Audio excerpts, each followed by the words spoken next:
Hey guys, I got a little bit of a lighthearted, interesting story to share with you guys today, and it's a quick one. First, I want to remind you that if you are a subscriber or you thought you were a subscriber of Legally Armed America, you might want to check down below to make sure that that subscription is still subscribed.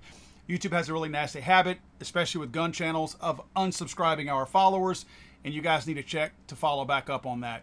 Plus, it gives me a little bit of an algorithmic mojo and keeps those videos of mine at the upper part of the feed, especially if you're liking, commenting, and of course sharing the videos. But again, check to make sure you're still subscribed. Sheriff of Kanawha County, West Virginia reports that 4 people were taken into custody on a suspicion of burglary on Thursday after deputies were called out to a report of trespassing on a property in a rural part of Charleston. When authorities arrived, they found 4 individuals still on the scene, not trying to break into the home, but rather with their hands tied behind their backs. The people told deputies that they had been inside a cabin on Crouch Hollow Road. When they were leaving, a masked man approached them and tied their hands behind their backs. Investigators say that he shot flat tires of an ATV and truck they were using. The owner of the cabin was on scene and told investigators he did not use the cabin full time and that it has been broken into several times over the last 6 weeks. Deputies say that their investigation revealed the cabin owner is not responsible for tying the 4 people up. The identity of the masked man is not known. Now, this is pretty cool. They didn't say what kind of mask the guy was wearing. They also don't elaborate any on the story if there was a fight, like a Batman and Robin type fight. They don't talk about that either. Those are the details that I'd really like to know.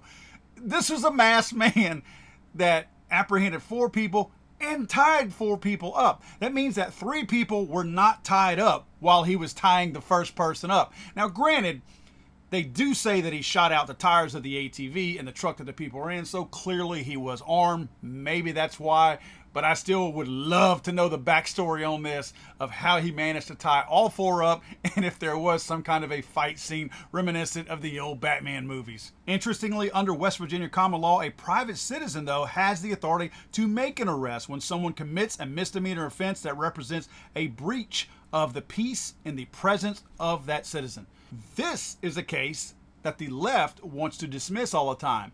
This is what you call a good guy with a gun. I don't see anybody talking about this out in the open. This seems like a story you kind of got to dig for. But this is a good guy with a gun.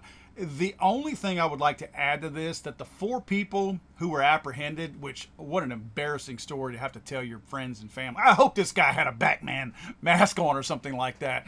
I really hope it wasn't a ski mask. I hope it was something where whenever they're telling that story around the campfire or at Thanksgiving dinner, and they're saying, "Really, Rodney, you got picked up and beat up by a masked man?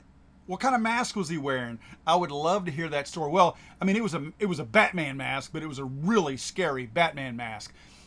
My only comment to this is these people should be if it was a Batman mask, should be very lucky that it was a Batman mask and not a Punisher. Of course, he didn't wear a mask, but not the Punisher, because instead of putting bullets in those tires, he might have been putting bullets in that ass. God save the Queen, man. I'm sorry, I thought this was America.